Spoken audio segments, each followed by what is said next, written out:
দুই ঈদের মাঝামাঝি এই সময়ে আপনার ব্যস্ততা কি নিয়ে কাটছে? ঈদ উল ফিতরের আগে তো আহ, পুরোপুরি একটা ব্যস্ত সময় গেছে হচ্ছে আমাদের নাটক নিয়ে। দুইটা ধারাবাহিকের হচ্ছে স্ক্রিপ্ট লিখতেছি, গোলাম রাব্বানী কিশোরের পরিচালনা নাটক দুটি একই টিভি চ্যানেলে হচ্ছে সম্প্রচার যাচ্ছে। একটা সম্প্রচার হচ্ছে আর একটা সম্প্রচার হবে, এখনো ডেট ফিক্সড হয়নি। ট্রেইলারটা টেলিভিশনে চলছে, এটা নিয়ে মোটামুটি একটা ব্যস্ত সময় গেল। আর রমজান মাসে আসলে এমনিতে আমরা শুটিং কম করি, তারপরে এবার রমজান মাসে আমাদের প্রথম সপ্তাহে আমরা শুটিং করতে হয়েছে। বরাবর আমরা প্রতি বছর চেষ্টা করি রমজান মাসে যেন আমাদের শুটিংটা কম করতে হয়, যদিও কাজের ব্যস্ততা একটা চাপ থাকে। চেষ্টা করি রোজার আগে কাজগুলো সেরে ফেলার। আর এই মুহূর্তে এসে ধারাবাহিক নাটক আঁধারে স্বপ্নের শুটিং এর প্রস্তুতি চলছে। তারপর আমার একটা সিনেমার কাজ চলমান, তুমি করে বলবে, একটা তারকাবহুল চলচ্চিত্র হচ্ছে। এটা আমার কেরিয়ারের জন্য, আমার টিমের কেরিয়ারের জন্য, আমার টিমের সবার জন্য একটা বড় মাপের ছবি হচ্ছে। এইটার হচ্ছে আমরা শুটিং এর ডেট করব। আর্টিস্টদের সাথে আমরা যোগাযোগ করছি, কলাকুশলী যারা আছে সবার সাথে মোটামুটি যোগাযোগ চলছে।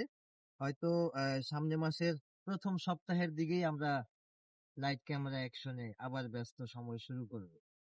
আচ্ছা, আর একটা প্রশ্ন আপনার কাছে আছে। রাজনীতিতে সিনেমার মানুষ নাকি সিনেমায় রাজনীতির মানুষ?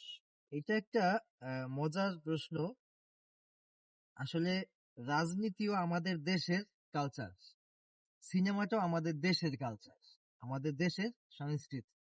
দুইটাই আমাদের দরকার, দুইটা জিনিসই আমাদের প্রয়োজন। সিনেমার মানুষ রাজনীতিতে, রাজনীতির মানুষ সিনেমাতে।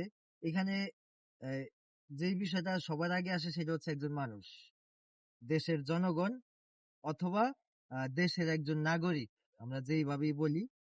তো একজন নাগরিক যদি অভিনেতা হতে পারে, সে কেন রাজনীতিতে যেতে পারবে না? সে তো অভিনেতা হওয়ার আগেও তার জীবনে অনেকগুলো জায়গা তার পট পরিবর্তন করতে হয়েছে।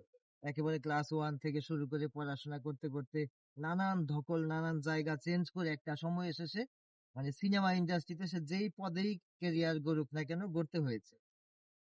তো রাজনীতি তো আসলে জীবনের এরকম আরেকটা পার্ট। এই জায়গাটাতে সম্পৃক্ততা হওয়া বিষয়টা খারাপ না, কিন্তু এখানে একটা পয়েন্ট আমার আমার ব্যক্তিগত মতামত, যে আসলে আমরা যারা সিনেমার মানুষ, সিনেমাতে যাদের ক্যারিয়ার খুব ভালো লেভেলে পৌঁছে গেছে, যাদের আসলে ইন্ডাস্ট্রি থেকে আর পাওয়ার কিছু নাই, ইন্ডাস্ট্রিতে শুধু এখন দেওয়ার সময়, একেবারে শেষ বয়স পর্যন্ত যতক্ষণ তার পায়ে জোর আছে দাঁড়িয়ে থাকার, ততক্ষণ পর্যন্ত তার কাজ হচ্ছে এই সিনেমা ইন্ডাস্ট্রিকে দেওয়ার,